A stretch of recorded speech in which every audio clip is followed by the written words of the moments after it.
Fala, fofuchas e fofuchos! E aí, beleza, minha querida? Como é que vocês estão? Tranquilo?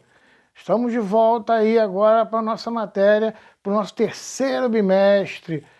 Semana passada a gente já começou a ver aí a filosofia, tal, e agora está voltando para a nossa matéria de história do terceiro bimestre.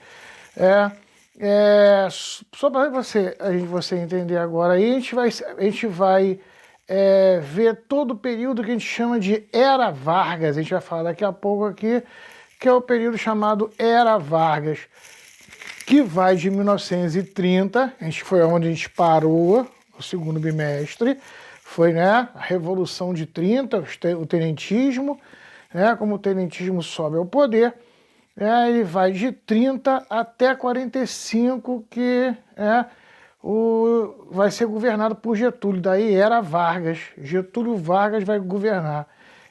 Ele vai ficar aí 15 anos interruptos governando, né? Na nossa história, é o presidente que mais tempo ficou. Depois a gente vai ver aqui, ele vai sair, vai ter um outro presidente, depois ele retorna até onde vai até o suicídio dele. Então, sem sombra de dúvida, Getúlio Vargas é o presidente aí que ficou mais tempo no poder, na faixa aí dos 17 anos. Para pensar o seguinte, simplesmente quase impossível você ter uma prova qualquer de vestibular, uma prova de concurso em que não caia algum momento do governo Vargas. E a gente vai discutir aqui a responsabilidade dele pelo desenvolvimento industrial brasileiro, pelas leis de trabalho, uma série de acontecimentos que levam ao Getúlio Vargas ser um dos presidentes mais importantes que a gente teve em relação ao desenvolvimento do país, toda uma série de acontecimentos que se dão no governo Getúlio Vargas. Então é importante a gente entender isso. Outra coisa que é fundamental, eu percebo muito isso, quando a gente vai ver outras aulas aí sobre esse assunto, o que acontece é o seguinte: muitos professores, eles acabam cometendo um erro que era comum se cometer. É comum se cometer. Olhar a política interna do país, entendendo? E justificar a política interna do país apenas pela visão interna dele, se distanciando do momento histórico mundial. Por que eu estou falando isso? Porque eu já cheguei a ver aí na internet professores falando que que o movimento de Getúlio é um movimento de esquerda. Aí daqui a pouco o cara fala, não, esquerda, centro, quase direita. Quer dizer, o cara ele não acaba não sabendo identificar que todo esse período aí de 30 até o final da guerra, até o início da Guerra Mundial, em 39, é o que a gente chama em história de primavera fascista. O fascismo no mundo, como modelo político, ele surge. Ele surge e ele se alastra. E o Brasil ele não vai ficar imune a isso. Tanto é importante você perceber isso, que a nossa Constituição, a gente vai falar aqui, a nossa Constituição e as leis trabalhistas, que a gente vai falar daqui a pouco aqui, que o Getúlio vai colocar, é baseado nas leis fascistas, leis do trabalho fascista de Mussolini na Itália. Quem já assistiu o filme que eu passei, que eu pedi para você assistir, Olga, que a gente vai estar falando aqui sobre a intentona comunista, que é a tentativa de golpe comunista dentro do país, ou seja, os comunistas tentam derrubar Getúlio. Então, não dá para classificar Getúlio como esquerda comunista. Não, ele tá voltado ao fascismo. Ele está voltado a esse movimento fascista.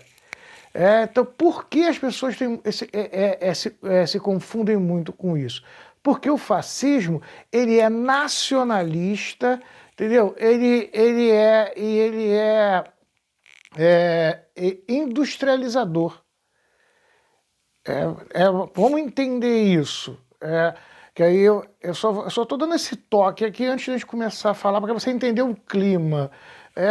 A partir de 30 para frente, depois aí da crise de 29, você vai ter aí uma ideia muito forte do medo do liberalismo econômico, e uma ideia de que todo grande país, todo país de primeiro mundo, isso era um pensamento que todo mundo que tem, que a gente chama, né, de progressista, né, tem. A ideia de que o país que tem indústria, e é importante você guardar isso, que a gente vai usar isso aqui até o final do ano. A gente vai levar isso aqui até o período ditatorial militar. Você tem um regime militar aí ditatorial, né, em 64. Ele é desenvolvimentista. Ele traz uma ideia de pensamento de que o país que tem fábricas, que tem indústria, são países desenvolvidos. Essa mentalidade ela reina dentro do movimento fascista. E o Getúlio Vargas, ele não escapa disso. A todo momento eu vou estar lembrando isso de você, porque eu vejo às vezes em outras aulas aí que a gente vai acompanhando, que simplesmente se esquecem desse detalhe. De todo esse processo fascista que está acontecendo no mundo, as pessoas parecem que não está acontecendo, que está acontecendo em outra época. Então é importante. Eu sei que a gente viu isso ano passado, mas tem gente que não lembra, entendeu? Ou não está muito ligado. Então, o que acontece? Eu vou deixar para vocês aqui, aqui em cima tem um card, estou deixando um card aqui, que é um link para você entrar, numa videoaula que eu fiz falando sobre os modelos de liberalismo econômico, o fascismo, o comunismo, o socialismo, a gente fala até de anarquismo, para você relembrar, se você não lembra, entendeu? Beleza? Para você tá aqui o card, depois se você quiser dar uma olhada só para você, e é importante você sintonizar, porque agora você está vendo o Brasil, mas tem que sintonizar ele com o mundo, e lá no final do nosso vídeo, um link para o outro vídeo que fala sobre a queda de 29, a crise de 29, que vai levar todo esse medo do liberalismo econômico. Então você, assistindo esse vídeo aqui, vendo os outros dois, você consegue conceituar Getúlio. Você consegue conceituar todo o movimento tenentista. E entender que ele não é de esquerda, ele não é. Tanto que a gente vai falar aqui, ó, a gente vai ver aqui que o Luiz Carlos Prestes ele abandona o movimento tenentista e vai estudar o comunismo. A gente falou aqui. A coluna Prestes, né, que não recebia só o nome dele, ele era um dos líderes, ele sai dessa liderança, vai para a Europa para estudar o comunismo. Ou seja, se afasta do movimento tenentista. Por quê? Porque ele via, ele via mais. Aí que vem o fascismo, ele é de direita, o fascismo é capitalista, ele não vem com a proposta, né, do operariado governar, não é isso, é o controle do operariado, é o populismo, né? A gente vai discutir aqui. Tranquilo até aí, eu perdi esse tempinho aqui, que eu estou tentando só dar uma noção para vocês, e lembrando que o card está aqui, para você relembrar, se você precisar aí, relembrar os modelos, e no final do vídeo você tem também aí um link para a aula da crise de 29 para você ver o que levou o mundo a temer o liberalismo econômico. Vamos seguir então? Partiu! Beleza, galera? Vamos lá? Olha só, tá aqui a nossa linha do tempo aqui da nossa era Vargas, né? Coloquei aqui pra gente aqui o nosso período. A gente divide a era Vargas em 3 partes. A primeira parte vai de 1930 a 1934, que a gente chama de governo provisório, de provisório mesmo, não teve nada, a gente vai discutir isso. 4 anos de governo provisório, né? É provisório demais. ele vai ficar 4 anos governando nesse governo provisório. Aí a gente vai ver aqui, aí ele convoca uma Assembleia Constituinte, que ele vai fazer a Constituição de 34, que a gente vai estar discutindo ela hoje aqui, e essa Assembleia Constituinte elege Getúlio Vargas para ser presidente. Então, é o momento em que ele é eleito, mas ele é eleito indiretamente para essa Assembleia Constituinte. Então, ele ganha mais um mandato de 34, seria até 38. Só que em 37, no final de 37 para 38, ele vai armar um golpe. Aí você teve aí de 34 a 37 o governo dele, aí eleito de maneira indireta. A gente vai ver isso aí, tem aí o processo aí do filme, que a gente viu aí, que a gente está assistindo aí, que é Olga, né, que é a intentona comunista, a tentativa de golpe comunista. Em 37 ele vai dar o autogolpe. Ele dá um golpe de Estado, né, que a gente chama. O próprio Estado dá um golpe nele, toma o poder, vira um golpe ditatorial. Dali para frente ele vai até o final da Segunda Guerra Mundial, em 45, que é o que a gente chama de Estado Novo. Aí é o Estado fascista. Aí literalmente ele rasga o véu e já se mostra aí. A gente vai ter aí a Constituição de 34 é substituída pela Constituição Polaca. A gente vai falar aqui que é uma Constituição que é uma cópia da Constituição nazista de Hitler, né, declarada, e ele vai até o final da Segunda Guerra Mundial, em 1945, quando os regimes fascistas no mundo acabam todos. O propósito dele existir como fascista já não existe mais. Então é importante a gente perceber isso. É o que eu falo, o cara é de esquerda. É o que eu falei ali para você, para você entender aí, ó, como é que fica tão claro aí pra gente. Você vai percebendo aí que ele vai preparando o país, né? Tá rolando fascismo no mundo, ele tá por dentro disso, ele tá acompanhando isso tudo. Ele tá acompanhando essa estrutura. E ele vai ser, tanto que ele é amigo, você vai ver no filme, no filme Olga, ele manda a Olga, de presente para Hitler, que era amigo dele, né? Ele demorou muito a aceitar ter que entrar na guerra contra a Alemanha. Essa aí foi uma das derrocadas de Hitler. Perdão, uma das derrocadas de Getúlio. Tranquilo até aí, gente? Beleza? Hoje a gente vai estar vendo aqui o primeiro período. Que esse é o período mais complexo aí, tem bastante coisa para a gente falar aqui, que é o governo provisório, onde acontecem as grandes mudanças, então é importante te dar uma olhada aí. Vamos seguir então? Partiu. Vamos lá. Governo provisório. Acontece muita coisa aí nesse governo provisório de Getúlio Vargas, que vai de 1930 a 1934. É o que a gente chama, ele tem o que a gente fala que é só, a política dele nesse período é o que ele fala política de compromisso. É um compromisso que a sociedade, que o Estado tem com a sociedade e a sociedade com o Estado. Olha a visão fascista aí, o Estado é o grande centro, é ele que é o grande organizador, é ele que vai regular as contendas. Para pensar o seguinte, né? Tem até uma propaganda que a gente teve no período ditatorial, em que os garotos jogando bola, a pouco eles começam a brigar, e aí aparece o presidente vai, pega a bola, passa uma na cabeça de um, passa a mão na cabeça de outro, aí eles riem, ele vai jogar a bola para as crianças brincarem. Qual a mensagem desse comercial aí? Há vários grupos que estão brigando, o Estado está acima disso. O Estado está acima do interesse desses grupos.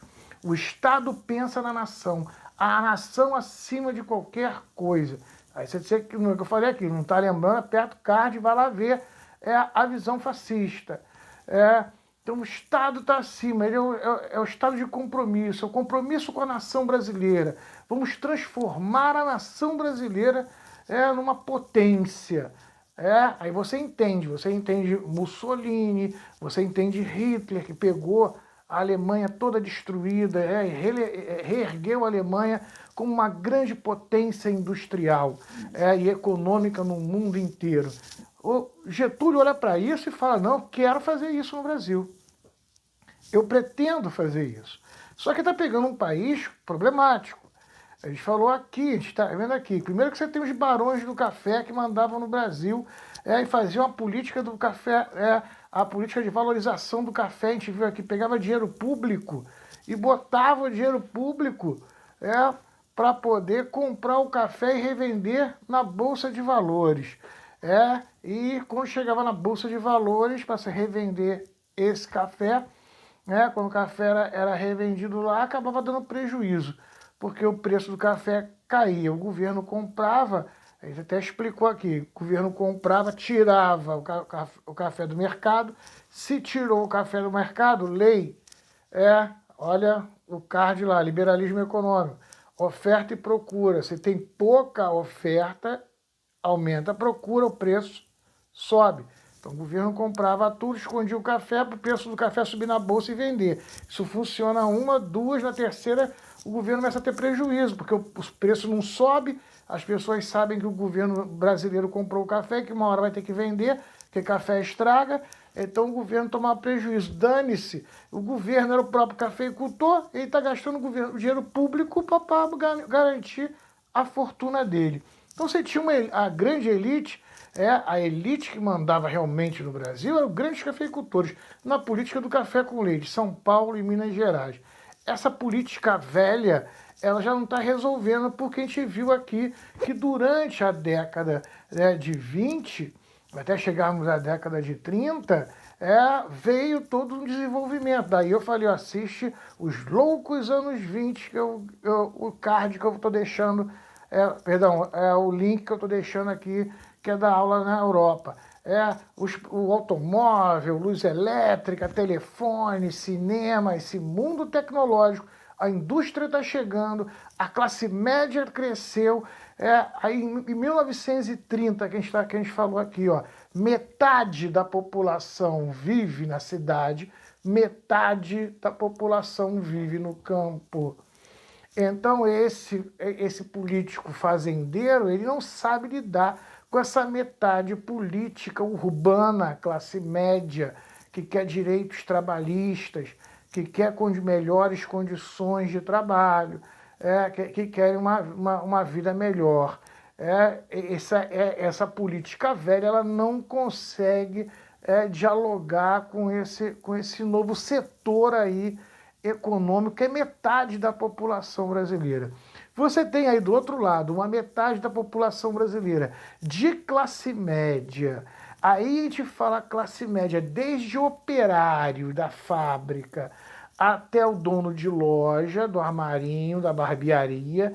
Aí você tem um pequeno burguês, olha aí, o pequeno burguês e o operariado, que a gente bota tudo aí nessa classe média, mas o funcionário público, são três figuras aí da classe média, vou botar as quatro figuras mais importantes. Primeiro, os oficiais de baixa patente militar, tenentes, daí o movimento tenentista.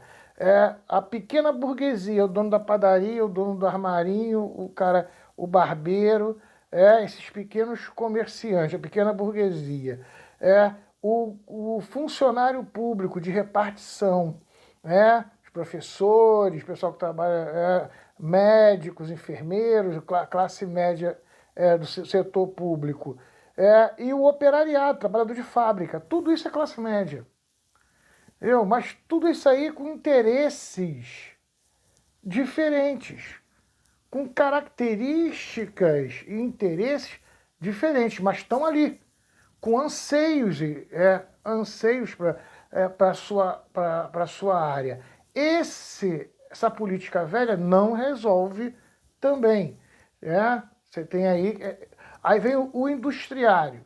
o dono da fábrica, ele também não vê esse político, essa política do café com leite, aquela política velha, interessante. Por quê? Porque ele quer a fábrica dele, ele quer que o governo desenvolva condições urbanas para que a fábrica dele se desenvolva. Tipo, como assim, André? Trazer energia elétrica barata para a fábrica, estrada de ferro ou estrada para passar caminhão, entendeu? Para carregar as mercadorias dele, para desaguar os produtos dele, atrair mão de obra barata, trabalhador para trabalhar para ele. Esse trabalhador ser um trabalhador qualificado, a gente vai falar aqui, surgimento do Senai e do Senac, porque aí para trabalhar numa fábrica, o cara tem que ter profissão. O cara tem que ser profissional. Para trabalhar no hospital, você tem que ser enfermeiro, você tem que ter um curso técnico. Então, eu não quero só um trabalhador, operário, braçal. Eu quero braço, eu quero o cara que tenha conhecimento técnico. Mas como fazer isso? Eu quero que o Estado invista nisso. A gente vai discutir isso aqui. Então você tem os anseios aí dessas classes todas, e Getúlio está chegando ao estado de compromisso. Eu venho como o governo que tem compromisso com os vários setores, para a gente organizar esses setores para que eles trabalhem como uma grande máquina para o Brasil virar uma superpotência econômica. Esse era o sonho dele mesmo. Uma potência econômica fascista mais uma potência econômica. Percebeu? Aí é o que às vezes eu falo aqui, ó. Vamos pegar aqui Mussolini, Hitler, cometeram barbaridades, né? Já vou botar aqui, cometeram barbaridades dentro da Alemanha, da Itália, esse tipo de coisa. Stalin, só para não dizer que eu não falo da esquerda, né? O cara é comunista, tá vendo? Ele não fala do Stalin, que matou pra caramba. Não, beleza. Todos eles, todos esses caras aí, foram grandes monstros, assassinos e tudo mais. Mas uma coisa a gente não pode negar, aí não é justificar, aí tem nada a ver. Isso não justifica as atrocidades que eles fizeram. Todos eles fizeram, tá? Todos, direita e esquerda. Não justifica. Agora, a gente não pode negar que eram governos nacionalistas que industrializaram seus países, que investiram pesadamente na indústria do seu próprio país, desenvolveram a economia industrial dos seus países. Aqui eu não estou falando que ele é bom ou que é ruim. Aqui é um médico, bota no balcão, abre e a gente olha. Percebeu? Agora que você entendeu, vamos voltar para Getúlio. Esse é o plano de Getúlio. É uma grande nação. Daí o estado de compromisso. Ele se comprometer com os setores, fazer com que esses setores trabalhem junto para desenvolver o país. Esse era o pensamento dele. Tranquilo? Você entendendo aí. Só que ele tem vários grupos aí com que ele vai ter que trabalhar. Então a gente fala aí, ó, ele vai fazer o quê? Esse estado de compromisso dele, no primeiro momento, é o que a gente chama de política de concessões. Ele vai ter que fazer concessões, ele vai ter que ceder para grupos e grupos vão ter que ceder para eles. É aquele negócio, brigou com o teu contatinho, blá, blá, blá, blá, blá, blá. Aí você reclamou que ele foi lá e deu um like na foto da piriguete. Ele reclamou que você deu lá um like na foto do bonitão. Então o que acontece? É uma concessão aí. Há uma necessidade aí de se fazer concessões. Vai sentar eu paro de fazer isso, você para de fazer aquilo, para a gente poder chegar a um senso comum. Tranquilo? Vamos seguir? Então, seguindo aí, só para a gente fechar, então, quando a gente acaba explicando isso aí, eu faria a brincadeira aqui do contatinho e tal, aquela coisa. Na verdade, o fascismo é isso aí. É a ideia da nação em primeiro lugar. A nação está acima, o Estado está acima de você. O Estado está acima, os interesses da nação, da pátria, estão acima do ser humano. estão acima do próprio cara. E quem representa a pátria é o grande Führer, né? O grande herói lá, o nosso grande Messias, né? É o cara que está acima do bem e do mal, ele é um presente divino. Só para você entender o modelo fascista, daí o Getúlio ele se vende como herói. Tem até que eu botei a foto aqui, ele não era tenente e quando dá o golpe ele está com roupa de tenente, né? Ou seja, está querendo lembrar o mundo que ele é o Brasil que ele tá compromissado com um discurso tenentista. Beleza, ele sobe ao poder, só que ele sobe em 30 ao poder, só que como a gente falou aqui, ele tem grupos aí, ó, que tem anseios que ele tem que resolver. A gente vai discutir aqui cada grupo desse, o que ele fez, qual era o problema de cada grupo desse aqui, o que ele fez aqui nesse período que ele vai mudar. A primeira coisa, o primeiro grupo que a gente vai falar aqui são os tenentes. Tenentismo. Ele tem que agradar os tenentes. Afinal, foram os tenentes que deram o golpe com ele. Que levaram Getúlio ao poder. Perdão. Quando Getúlio está indo ainda para o Rio de Janeiro para fazer o golpe, ainda que ele passe em São Paulo, que a gente até falou aqui na última aula, que a população paulista, né, aclamou ele, aí você vê a classe média aclamando ele, com os anseios, todo mundo ali com seus anseios e tudo mais. Ele deixa em São Paulo João Alberto como interventor do Estado. Ele tira o governador e bota João Alberto. João Alberto, ele não era, né? Ele era um tenente, interventor ali.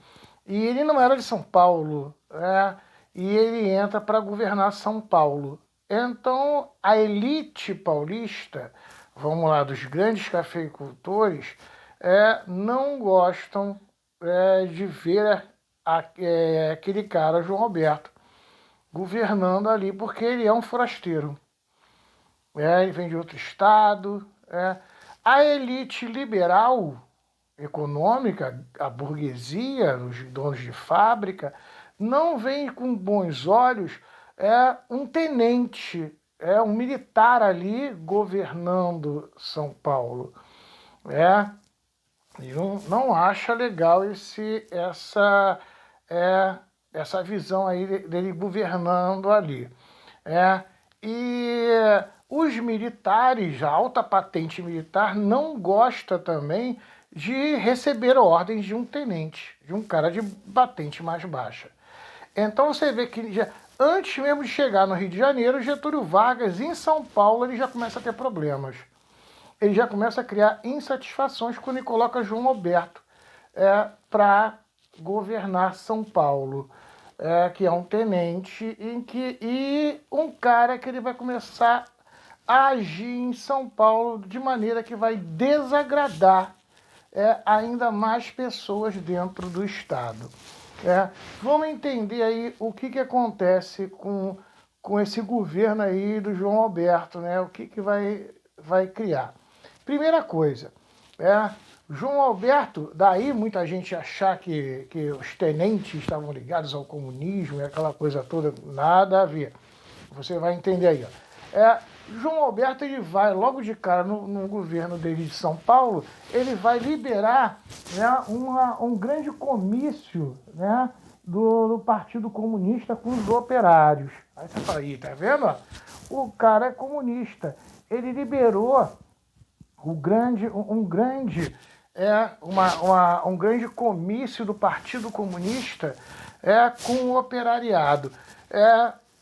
Para pensar o seguinte, olha só, isso é que é importante você perceber. Aí que você vai entender a jogada disso aí.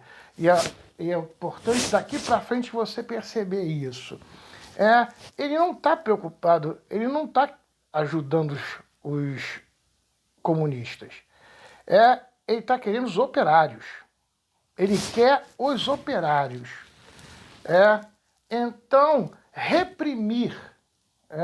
Ele mal chegou no governo. Reprimir uma grande manifestação de operários seja ela qual for, se ela é liderada por um partido comunista, que o Partido Comunista, como a gente viu aqui na nossa última aula, estava nascendo no Brasil ainda, então ele não controlava ainda o operariado, ele tava vindo com seus ideais, né, e com ideias e fazendo grandes comícios para tentar conquistar o povo. De repente ele veio com um herói. Pensa bem, João Alberto ele veio como herói, veio governar São Paulo. Ele chegou para o Getúlio botou ele ali. Aí os operários vão fazer uma grande manifestação com problemas, para reclamar de problemas. Beleza, o Partido Comunista que puxou o bonde. Ele deixa, ele não se intromete. A elite dos donos de fábrica, a elite cafeicultora tradicional, ela não acha isso legal. Muitos olham ele achando que ele era simpatizante do comunismo. E você vai ver que ele não é. Tanto que acabou a passeata, logo depois ele vai fazer um aumento de 5% do salário do trabalhador operariado. E além disso, ele vai diminuir a jornada de trabalho nas fábricas para 40 horas semanais. Ou seja, para pensar a cabeça do operário. O operário vai para a rua, vai lá num grande comício do Partido Comunista, mas tem um tenente ali. Ele é a promessa de um novo governo. Está começando um novo momento. Beleza, esse tenente está no governo, ele não proibiu eu, operário, de ir para a rua reclamar do meu salário. Só que aí, na outra semana, ele dá um aumento de salário para os operários e a carga de hora semanal vai para 40 horas. Ou seja, agora estou trabalhando menos e estou recebendo mais. E quem me deu isso não foi o Partido Comunista. Quem me deu isso foi o tenente que está governando São Paulo. Entendeu agora a jogada? Sacou? Tá percebendo? Por isso que muita gente confunde fascismo com esquerda. Tá entendendo? E quando ele faz essa jogada, ele não está preocupado em apoiar o Partido Comunista. Ele está preocupado em ver os anseios do operário, dar à medida do que ele acha que ele pode dar ao operário para garantir que o operário cumpre o discurso dele. Porque para que você vai para o Partido Comunista, cara? Para fazer greve e apanhar na rua? Eu sou teu governador, eu estou te dando aqui. Eu entendo o seu problema. Vem para o lado fascista. Operário, você tem que ser fascista. Percebeu o discurso? É importante você entender isso. Muita gente não consegue entender isso. Durante todo esse processo, você vai ver Getúlio fazer isso. Tranquilo até aí? Vamos lá. O João Alberto vai fazer o quê? Os fazendeiros que estavam falidos e devendo dinheiro ao governo de São Paulo, ele vai desapropriar as terras, que os governos passados faziam o seguinte, iam lá e anistiavam a dívida. Então eu sou fazendeiro, pegava um empréstimo, plantava, se desse alguma zica, eu estava devendo ao governo do estado de São Paulo, o governo do estado de São Paulo ia lá, anistiava a dívida, eu podia fazer outros empréstimos. Quando ele entra, não, ele faz o quê? Acabou, quem não consegue pagar, perdeu as terras. Perdeu as terras, ele faz o quê? Divide as terras e dá para os tenentes. Os tenentes que participaram da campanha. Os tenentes que foram para São Paulo, que vieram para dar o golpe, de 30.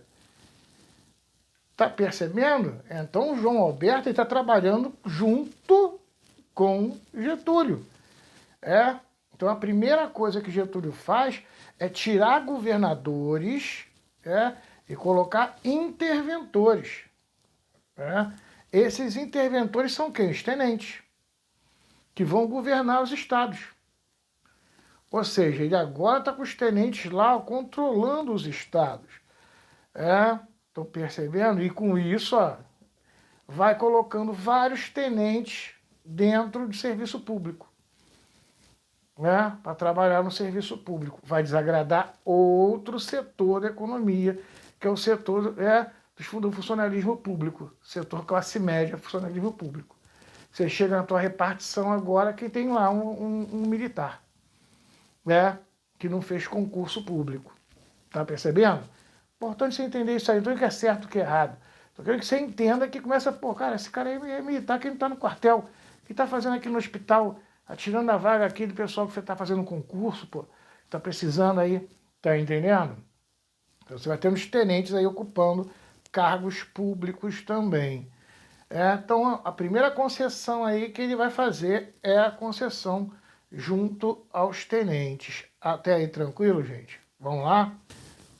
Vamos lá. Outra coisa que desagradou a elite cafeicultora foi, além de desapropriar as terras e dar para o tenente, ele falou o seguinte: o Estado não vai dar mais dinheiro para café nenhum. O Estado de São Paulo. Não estou nem falando ainda de Getúlio, porque Getúlio também fazia a mesma coisa. A gente vai discutir daqui a pouco isso aqui. Ele vai falar: não vou dar dinheiro para café nenhum, não vou comprar café nenhum. Produzido por São Paulo. Larga os fazendeiros, a Deus dará. Percebeu aí? Tranquilo até aí, gente? Tá? Daqui a pouco a gente volta de novo no João Alberto, que ele é uma figura muito importante aí, porque a gente vai falar aí, na Revolução de 32 aí, que é a Revolução Paulistana, a Revolução Constitucionalista, né, que a gente vai falar daqui a pouco aqui, a gente volta. Então entendemos aqui o setor dos tenentes, como é que o Getúlio ele agrada, vai tentar agradar os tenentes. Vamos agora entender aqui para o setor dos cafeicultores, que estão são aqueles que estão sofrendo aí, que a gente falou, a grande elite, a maior elite do Brasil, que trazia riqueza para o país. Getúlio vai chamar essa elite e vai falar assim: acabou a política de valorização do café. Eu não vou ficar pegando mais, comprando café de vocês para estocar, entendeu? E tomar prejuízo nisso. Percebeu? Ele não vai fazer isso. Ele fala assim: não vou mais fazer isso. Mas eu também não posso deixar vocês na mão. Olha aí, a política de concessões. Então vamos fazer o seguinte, vamos sentar aqui e fazer o seguinte. Primeira coisa, este ano que eu estou entrando para governar, e vocês já plantaram o café, e já está tudo aí, eu vou ter que comprar. Porque se eu não comprar, vocês vão todos falir. E se vocês falirem, a principal economia do país vai falir. Então eu não posso deixar isso acontecer. Então esse ano é o último ano em que o governo federal vai estar comprando toda a produção de café do Brasil para vender na Bolsa de Valores. Mas com uma condição: eu só vou comprar o café daqueles cafeicultores que se comprometerem a ano que vem pegarem metade da fazenda e plantarem ou laranja ou abacaxi. Ou seja, ele está diversificando a economia agrária paulista, para não ficar dependente de um único produto, que é o café. Aí, André, por que abacaxi e laranja? Vamos lá, porque nos Estados Unidos, que era um dos principais consumidores do Brasil, o americano de manhã, ele não tem o hábito de tomar café. De manhã, quando ele acorda, ele toma suco de laranja ou suco de abacaxi. Come ovo com bacon, né? Quem já viu o filme aí sabe do que eu estou falando. É um hábito mesmo. Café da manhã americano é ovo, bacon com suco de laranja ou suco de abacaxi. Vamos lá, só para você entender. O suco de abacaxi não funcionou. A plantação de abacaxi não deu certo.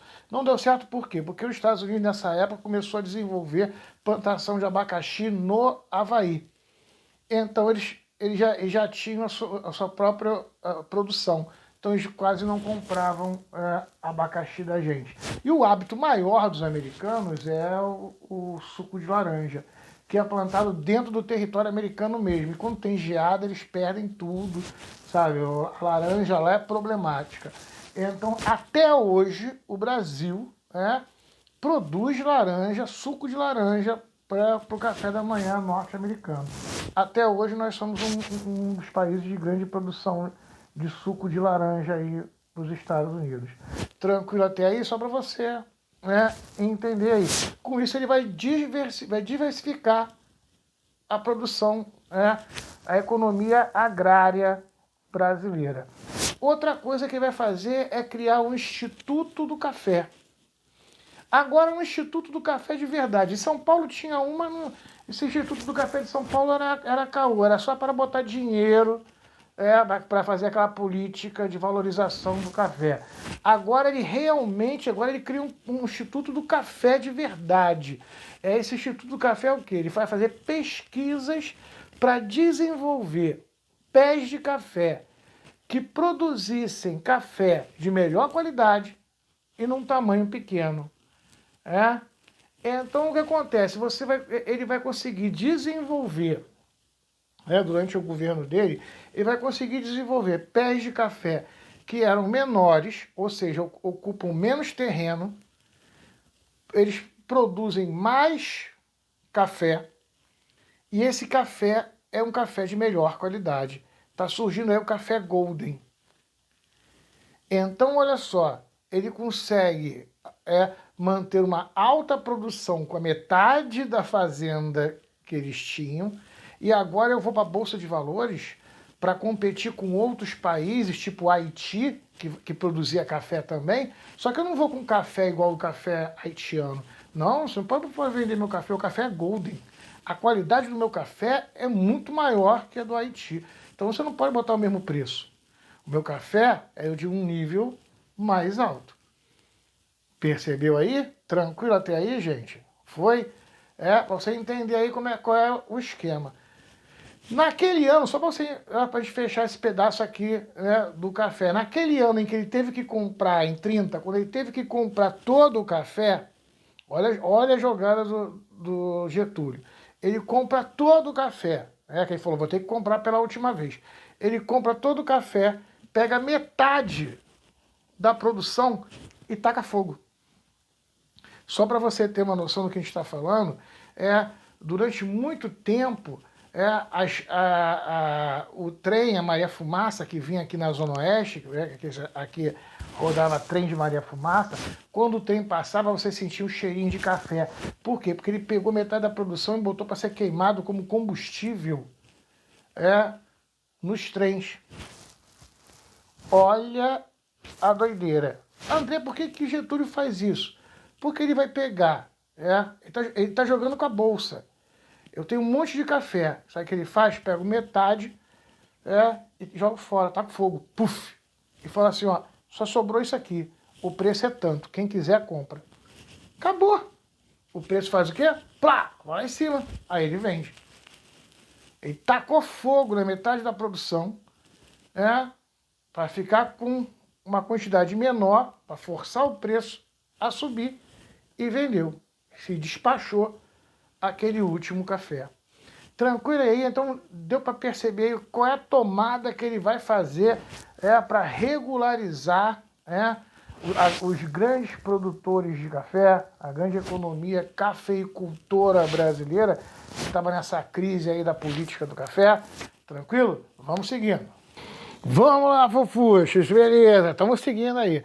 Olha só, desculpa aí, tá às vezes quando um barulhinho aí, o microfone aqui que deu uma descidinha, já deu uma paradinha, ajeitei o microfone, mas eu tava depois olhando o vídeo ali, às vezes quando faz um chiadinho, mas tá dando para ouvir. Então, vida que segue. Vamos lá. Vimos aqui que o Getúlio Vargas, nessa política de concessões aí, ele vai agradar os tenentes, ele vai tentar agradar os cafeicultores, não largar os cafeicultores na mão, botar os cafeicultores numa produção que dê né, não só vantagens para eles, mas que em detrimento ao país, mas que faça com que o país enriqueça. Ele, falamos aqui dos tenentes, agora vamos, né, pegar aqui os outros dois setores, que aí vem aí, o setor econômico industrial e a classe média. Beleza, setor econômico industrial, a primeira coisa que o Getúlio vai fazer é desenvolvimento de estradas, desenvolvimento de usinas hidrelétricas, ele vai construir usinas hidrelétricas para fornecer energia elétrica bem mais barato para as fábricas, né? Fornecendo energia elétrica para as fábricas. Então ele vai desenvolver usinas hidrelétricas e vai desenvolver estradas aí, né, para o escoamento de produção.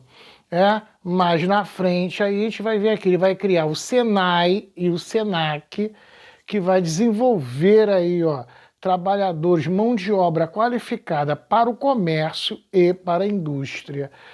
Então olha aí, ó, agora você já sabe de onde surgiu o Senai e o Senac. Então olha só, desenvolvimento de mão de obra qualificada para a indústria, fornecimento de energia barata, estradas aí para escoar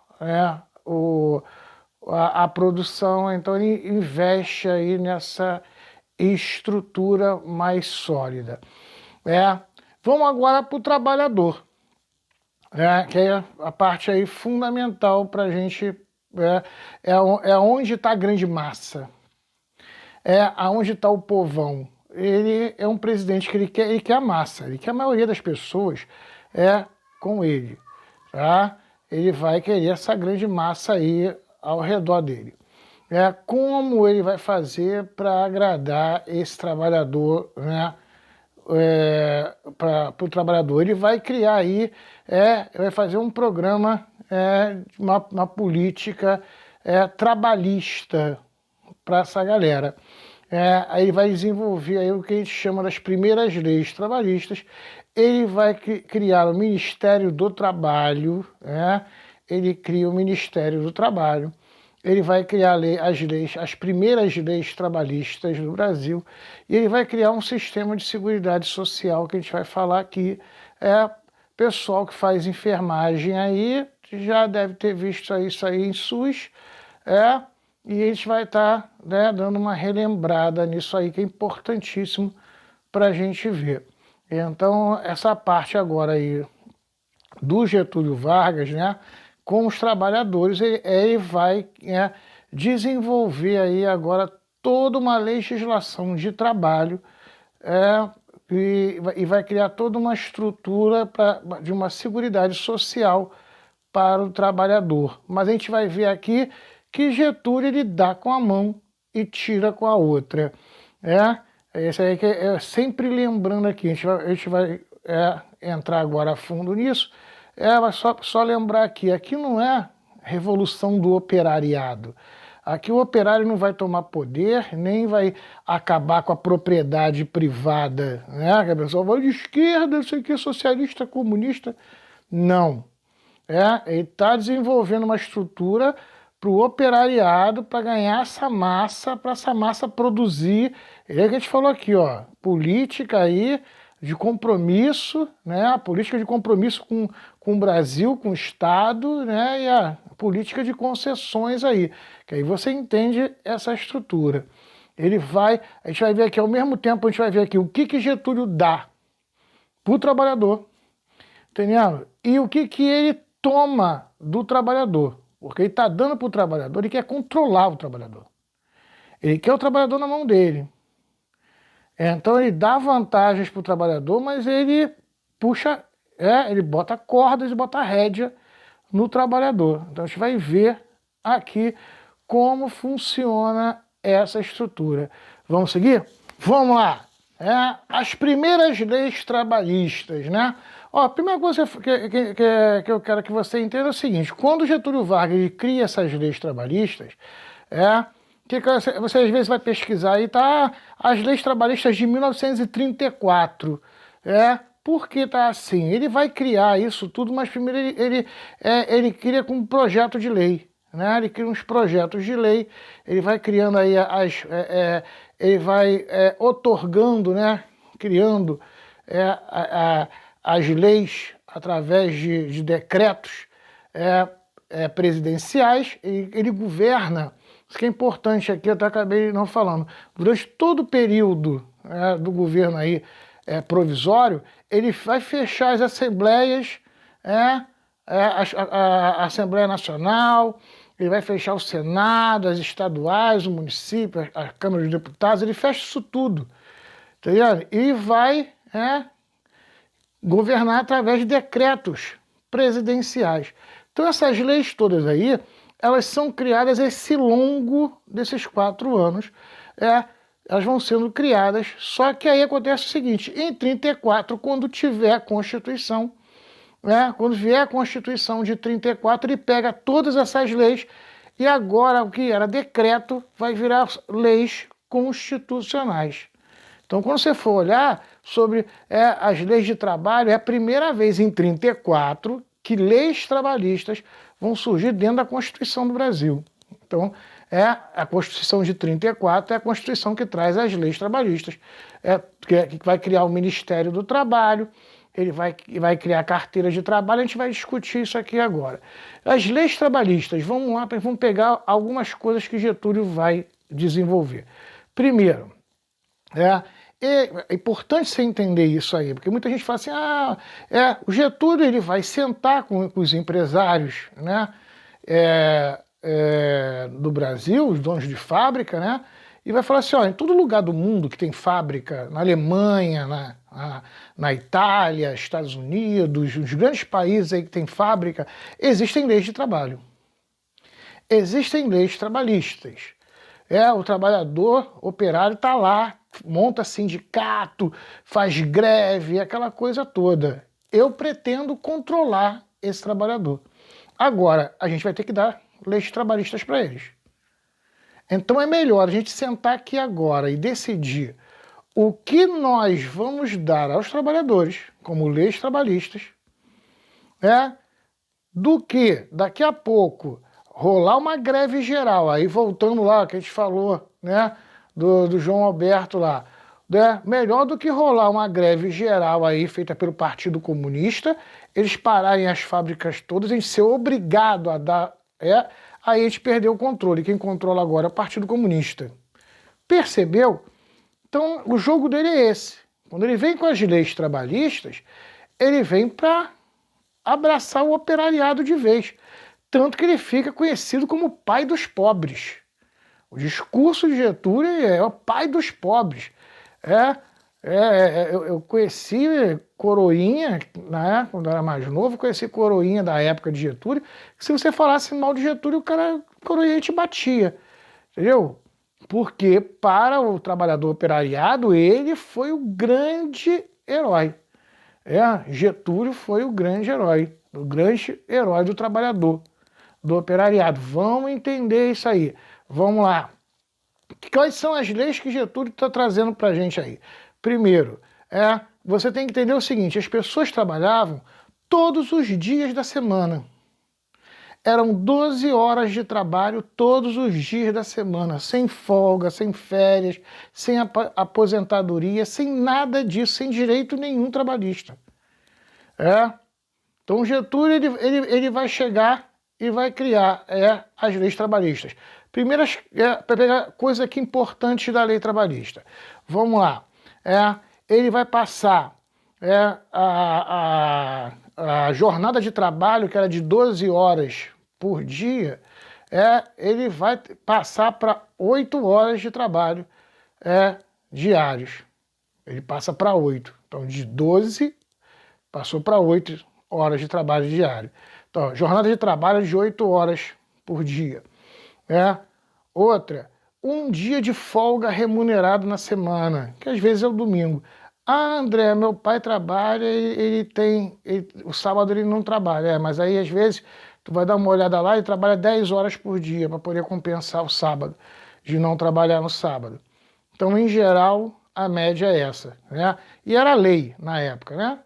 8 horas de trabalho diário, o máximo de 8 horas de trabalho diário.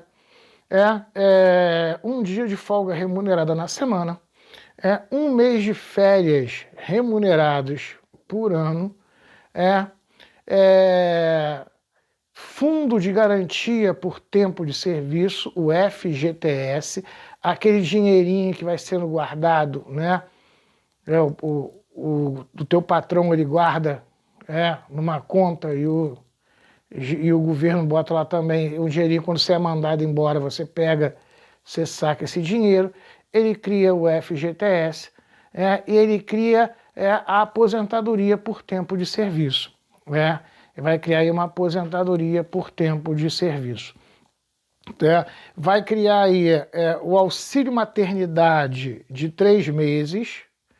Então as mulheres grávidas, quando iam ter seu filho, ficavam 3 meses em casa. Hoje já não é, hoje é 4, né? Se eu não me engano, só para. Eu não sei que houve reformas aí, mas se eu não me engano, são 4 meses em casa, mas você tem aí.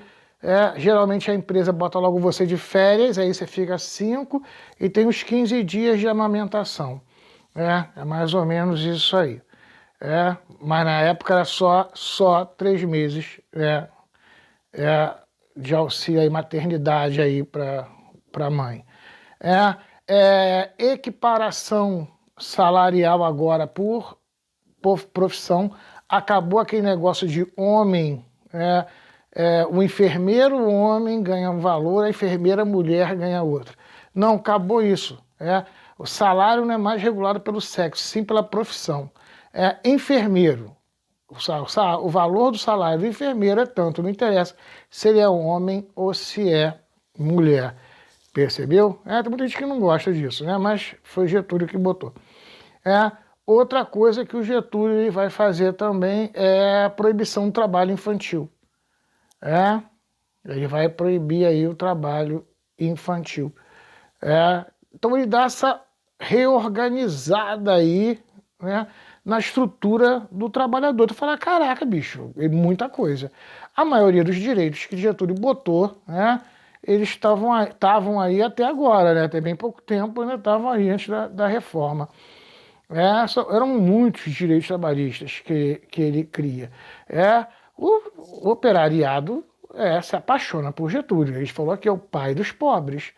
É o pai dos pobres, ele é o cara, né?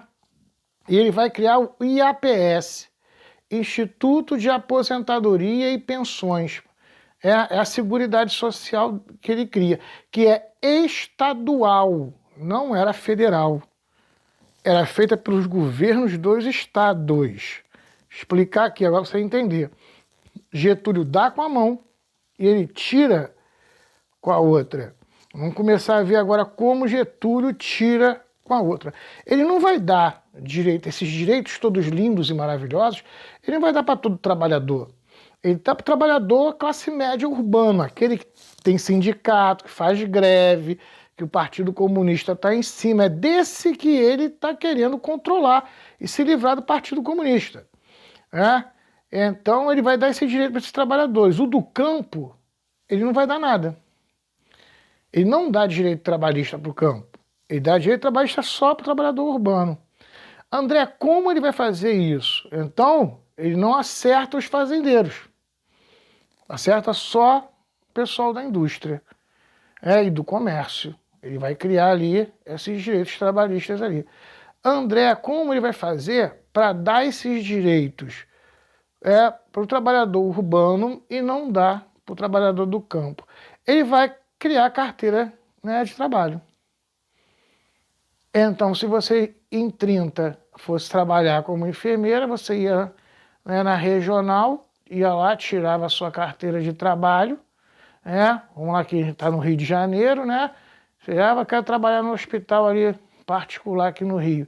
Você ia lá na regional, tirava a tua carteira de trabalho, ia lá no hospital particular, o hospital particular carimbava a tua carteira de trabalho, assinava e todo mês fazia o desconto do IAPS e pegava esse dinheiro e dava para o governador do estado do Rio. Esse governador do estado do Rio recolhia o IAPS de todo mundo e ele vai criar um banco, que era o Banco do Estado do Rio de Janeiro, Banerj.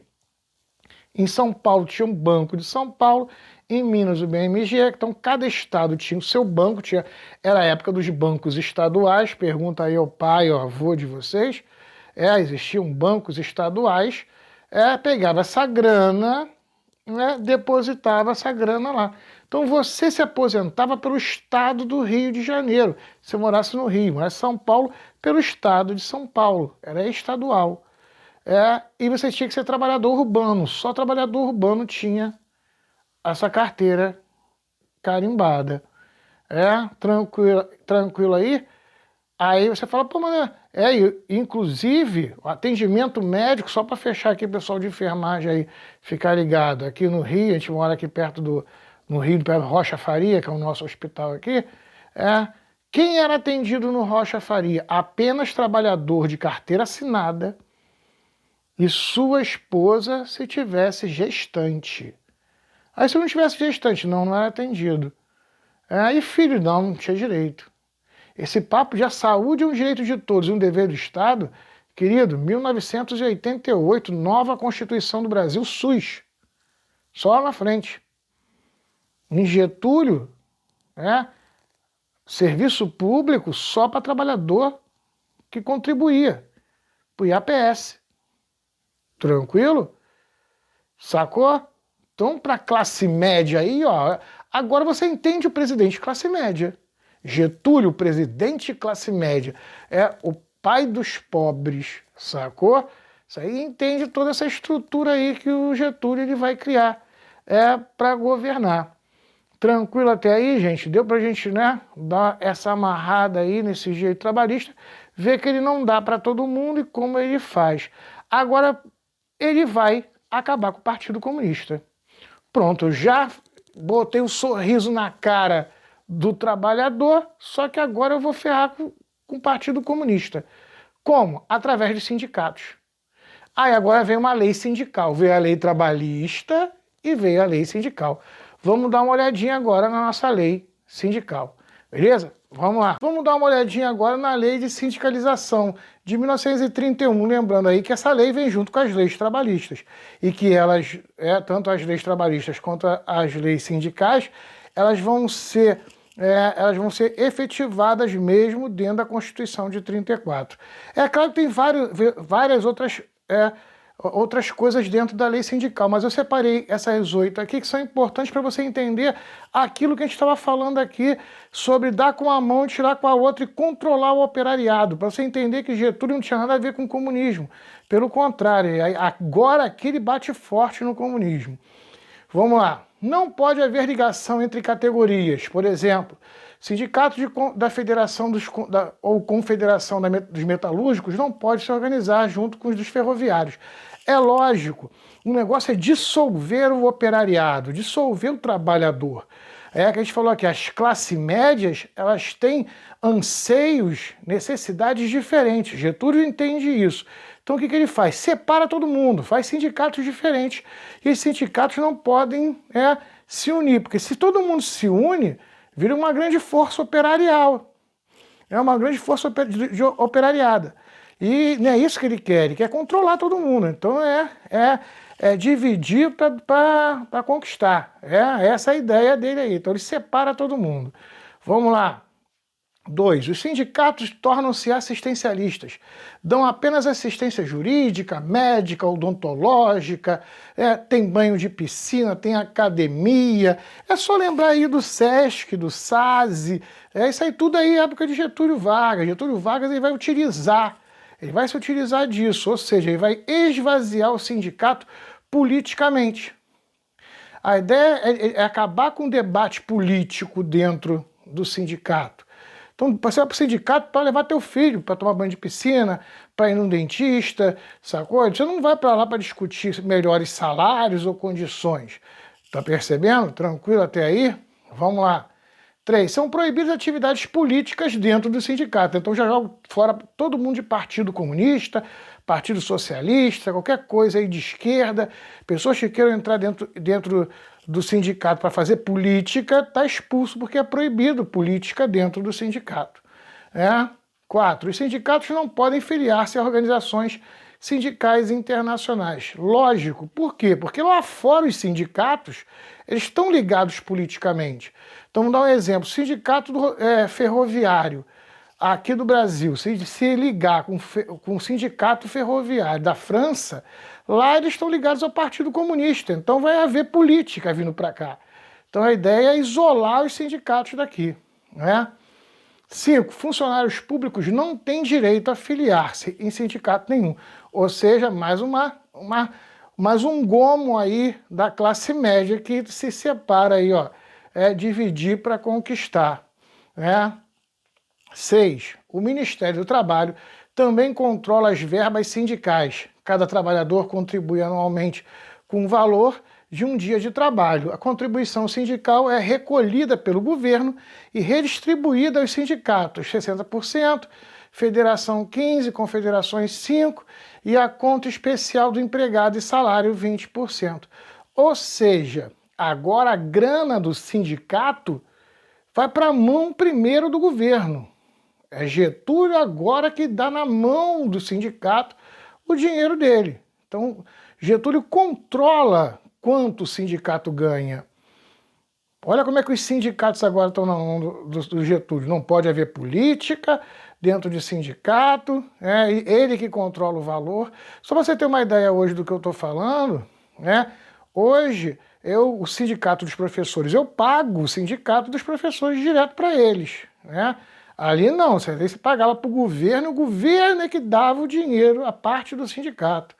Percebeu o controle do governo aí sobre o sindicato, né? Vamos lá, 7. Os sindicatos devem obedecer uma série de exigências para realizar uma greve. É a lei de greve aí que ele vai criar, que é a maior enganação, que diz o seguinte, não pode ter greve, mas para haver greve, o sindicato ele vai ter que fazer um pedido ao juiz. Se o juiz autorizar, pode rolar a greve, né? Traduzindo, nenhum juiz autorizava greve nenhuma. Então, se você fosse para a rua e fizesse greve, a polícia podia te encher de porrada, porque você estava ilegal ali. Era uma greve ilegal. Só para você entender a diferença de hoje. Hoje funciona o seguinte, se o sindicato ele quer fazer greve, ele faz a assembleia deles, se eles forem fazer greve, eles começam a greve e mandam depois o pedido para o juiz. A lei diz o seguinte, que ele pode começar a greve antes de sair a sentença do juiz. Então eles fazem a greve e mandam o pedido para o juiz. Se o juiz autorizar, beleza, eles continuam a greve. Se o juiz falar que a greve é ilegal, eles são obrigados a parar a greve. Mas a greve já rolou. Só você entender o antes, como é que era com Getúlio, que aí ele mata as greves, ele mata sem proibir, ele diz, não, pode ter, eu criei uma lei de greves, mas acaba não tendo greve nenhuma, e todas as greves que tinham eram ilegais. 8. O governo, através do Ministério do Trabalho, pode intervir no sindicato quando achar conveniente. Inclusive, sempre nas reuniões sindicais tinha um representante do governo nas reuniões. Com isso, eles sabiam qual era o papo que estava rolando dentro dos sindicatos. Tranquilo até aí, gente? Beleza? Belezinha, galera. Então, olha só, vamos lá. Para a gente fechar aqui o nosso conteúdo dessa aula hoje, chegamos agora, em 1932, com a revolta constitucionalista, ou a Revolta Paulistana. Aí São Paulo declara guerra contra o governo federal, o governo de Getúlio. Vamos entender isso aí. De um lado, vamos entender agora aí, de um lado, como a gente veio vendo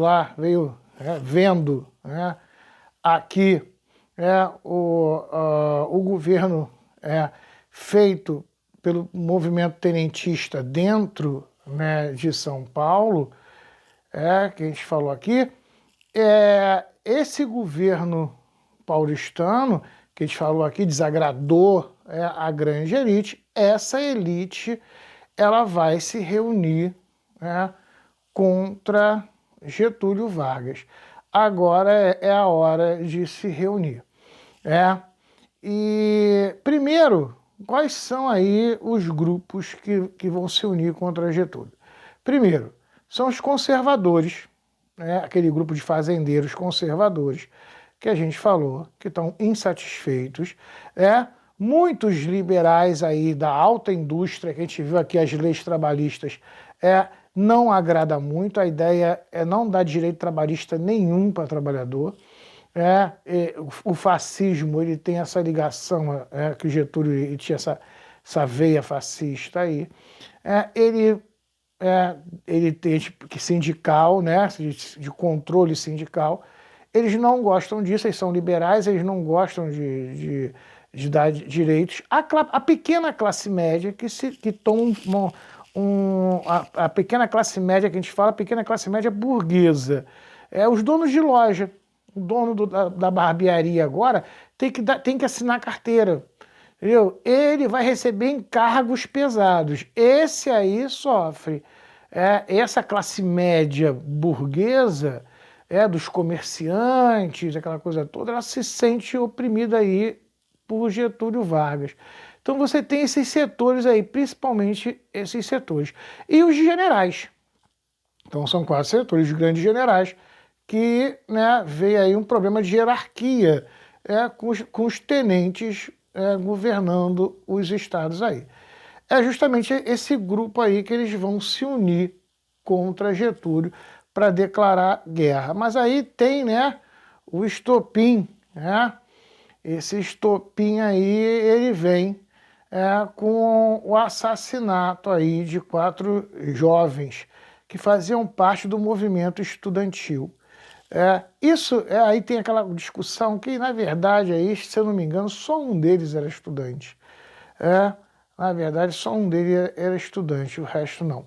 Mas eram jovens e faziam parte desse movimento estudantil liberal, que queriam uma São Paulo civil e livre. A frase era essa, né? Civil, ou seja, tirar o militar do poder, e livre, liberal, econômica. Aí você vai ver aí jovens que o pai era dono de comércio. Então, para você perceber aí que essa galera aí toda, apesar de não serem estudantes, você vai ver aí como eles são chamados aí a morte dos 4 estudantes, que eles chamam de MMDC, né? Não é matemática não. Aí vai se transformar num movimento chamado MMDC, que aí as iniciais aí dos jovens que morreram, os 4 jovens, né? Martins, Mirogaia, MM aí, né? O Drauzio, e o Camargo. O MMDC aí são os jovens que morreram. Na verdade, se não me engano, só o Drauzio era estudante. Um garoto, acho que é de 14 anos, né, que morre. O resto tudo mais velho, né? Ele estava no meio de jovens bem mais velhos. Na verdade, esse movimento aí estudantil, essa galera aí, resolve invadir a sede do Partido Popular Paulista, que era o Partido dos Tenentes. Só que aí, ó, quem viu ano passado aqui, os camisas negras, os camisas verdes, a gente vai falar aqui no Brasil aqui, nós temos aqui a intentona, vai ter a intentona comunista, né, e a integralista. Tem aqui no Rio de Janeiro também, principalmente os integralistas, que são fascistas, inclusive a gente vai falar aqui na próxima aula, Plínio Salgado, que era o líder dos fascistas, ele tinha até um bigodinho, era um cosplay de Hitler, né? E Getúlio, eles eram simpatizantes, né? Só que o Partido Tenentista também tinha aquela mesma coisa. Era um partido de... Por quê? Porque tanto, a gente vai ver aqui, só dando um insight aqui, tanto os integralistas quanto esse Partido Popular Paulista dos Tenentes eram partidos militares, partidos de jovens armados, de treinamento armado, sacou? Com características meio fascistas. Então, só para você entender que partido é esse aí, que é o Partido Popular Paulista, que era dos tenentes. Então esses jovens aí, o MMDC que a gente falou, esses jovens com outros jovens, né, pegam em armas e tentam invadir esse partido aí, expulsar essa galera lá de dentro, né? Só que os caras lá dentro estavam armados, e tiro comeu, matou essa molecada. Mata eles, pronto. Getúlio Vargas agora deu 4 mártires para a causa. Começa aí, ó, todo esse movimento, esses grupos que a gente falou, conservador, liberal, a classe média burguesa, né, e os generais, o alto escalão, eles vão se unir, e vão começar a botar fogo, botar lenha. Vamos derrubar Getúlio, vamos derrubar Getúlio, vamos derrubar Getúlio, e começa a fazer toda a mídia, os jornais, vai começar vários cartazes e propagandas, em que você vai estar vendo aí conclamando os paulistanos a lutarem contra Getúlio, contra a opressão do governo de Getúlio.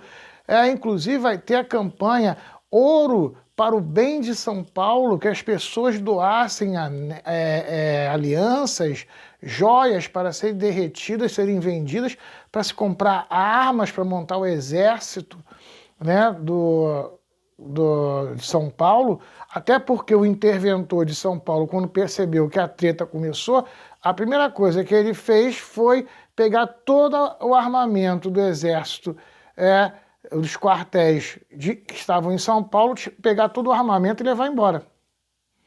Ele vai simplesmente desarmar o exército em São Paulo, porque ele já está prevendo aí uma revolta. Então ele vai lá e tira todo o armamento. Então começa todo esse processo aí, e os cartazes, aquela coisa toda, o pessoal conclamando para a luta, né? Aí você vai ter agora uma união dos conservadores aí, da galera de Minas e São Paulo aí, ó, que perderam com Getúlio, uma galera do Sul também que não ficou satisfeita com o governo de Getúlio. Vai haver uma união aí. Você vai ter um general Sinclair aí, que é do Mato Grosso, que ele se compromete a levar 5.000 homens para atacar o Rio de Janeiro e derrubar Getúlio. Os paulistas se comprometem a botar 15.000 homens aí, né? E aí o governador gaúcho, o Flores Cunha, ele se compromete também a mandar tropas. O governador de Minas Gerais também se compromete a mandar tropas. Então você tem aí São Paulo, Rio Grande do Sul, Minas Gerais e Mato Grosso. Esses 4 estados aí se comprometendo aí a fazer uma união de forças para atacar Getúlio. Data escolhida, 4 de julho, que é o dia da Revolução Francesa. Então, olha aí, a ideia de uma revolução liberal. Olha aí, ó, a revolução liberal, a data escolhida para fazer aí o ataque. Só que não vai dar certo, né? Essa reunião aí dessa galera para o dia 4 de julho. Antes, Getúlio já fica sabendo já dessa movimentação, né? E antes de chegar o 4 de julho, ele já manda 80.000, pega quase todo o efetivo militar brasileiro da época e manda para São Paulo para arregaçar o estado de São Paulo. Ele vai vencer, e os outros estados vão, ó, ninguém vai para lugar nenhum. Quando vê que Getúlio chegou em São Paulo e saiu arrebentando tudo, todo mundo, né? Ninguém manda tropa, nada, fica todo mundo só no... eu ia mandar, mas não mandei. E São Paulo é derrotado por Getúlio. Tranquilo até aí, então Getúlio agora ele vai se consolidar, agora sim, como governante. Beleza? Vamos lá, só para a gente fechar aqui isso aqui. Você vai falar, Mané, por que é importante isso? Porque você tem livros de história aí, e esse assunto, dependendo de onde você vai fazer a prova, é legal você ver o autor, Você em história, você tem duas grandes bancadas. Uma bancada aqui do Rio, que é da Federal, do Rio de Janeiro, e a bancada de São Paulo, da USP, que são os grandes produtores aí de história, dos grandes livros de história no Brasil. E justamente esse assunto que a gente acabou de ver aqui, ele é um assunto polêmico. Polêmico por quê? Porque mexe com brio. 23 de maio é a rua, lá do acontecimento aí da morte dos meninos. São Paulo tem essa revolução como orgulho paulista. Os paulistas têm essa revolta, mesmo sendo derrotados, como um grande orgulho. Então é difícil, para o autor, às vezes, se isentar, entender que perdeu e tudo mais. Então, quando você pega autores do Rio de Janeiro, caracteriza como uma derrota feia de São Paulo. E em São Paulo, com alguns livros, geralmente de autores paulistas, eles dizem que apesar da derrota militar que São Paulo teve, São Paulo saiu vitorioso. Saiu vitorioso porque em 1933 vai começar a Assembleia Constituinte, que em 1934 vai vir com a nova Constituição. Então agora o Brasil tem uma Constituição e você tem os governadores de volta, aquela coisa toda e tudo mais, voltou de novo a ser um país democrático aí, entre aspas. Então São Paulo ganhou porque o intuito da Revolução de 32 era transformar o Brasil de novo em acabar com aquela ditadura sem fim de Getúlio. Eu não sigo esse modelo, mas é importante você saber que há esse pensamento aí que ele pode, dependendo do autor do concurso que você vai fazer, ele vai seguir. Porque eu não sigo esse modelo. Tem aí muito da paixão paulista de querer dizer que os paulistas conseguiram botar rédea em Getúlio. Botaram rédea em Getúlio nada, que ele vai até 45. Então ele governou. Ele demorou, mas ele meteu de novo lá a ditadura dele e voltou de novo a ficar até 45. Então não é bem isso. Ele instalou o fascismo no Brasil, ele fez o que ele queria. A gente vai, ao longo agora aqui, a gente vai ver que ele venceu. Tanto que, e uma coisa que é importante, que poucos professores conversam isso, depois que termina a Guerra de São Paulo, em que São Paulo é toda destruída com a guerra, e perde a guerra, que São Paulo toda arrebentada, o governo de São Paulo ele vai lançar títulos de guerra, ou seja, títulos da dívida pública do Estado. O que é isso?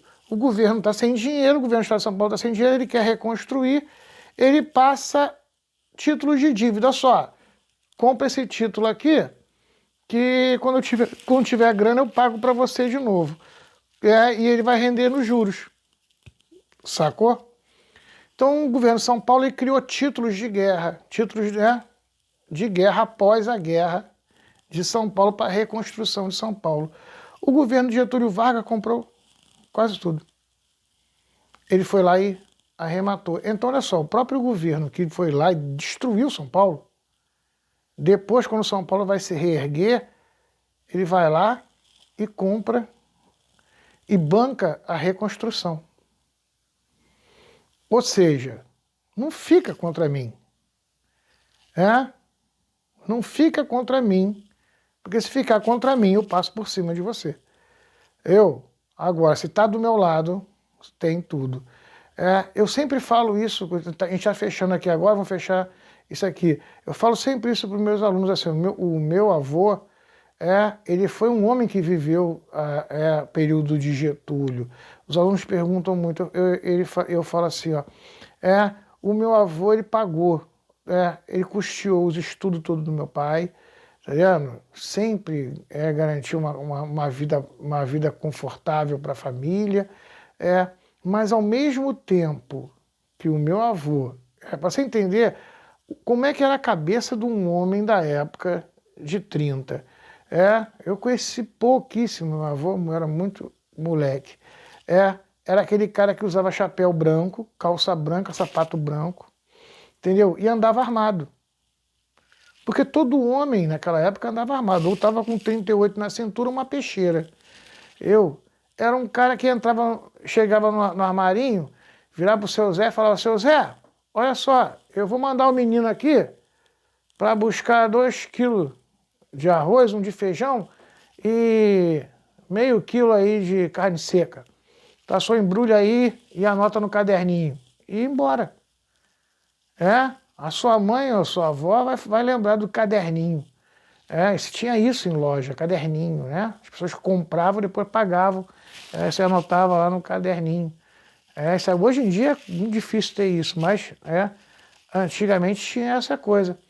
Meu avô falava, né? A, a, a garantia do que eu vou pagar é o fio do meu bigode. Tá aqui. Sou sujeito homem, eu vou pagar.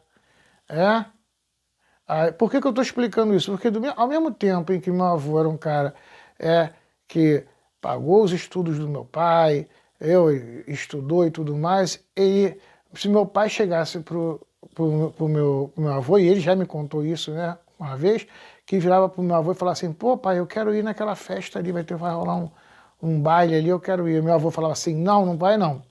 Aí ele, pô pai, meu avô já dava um tapão na cara. Falou assim, ó, sou sujeito homem, eu só tenho uma palavra. Eu falei que não é não.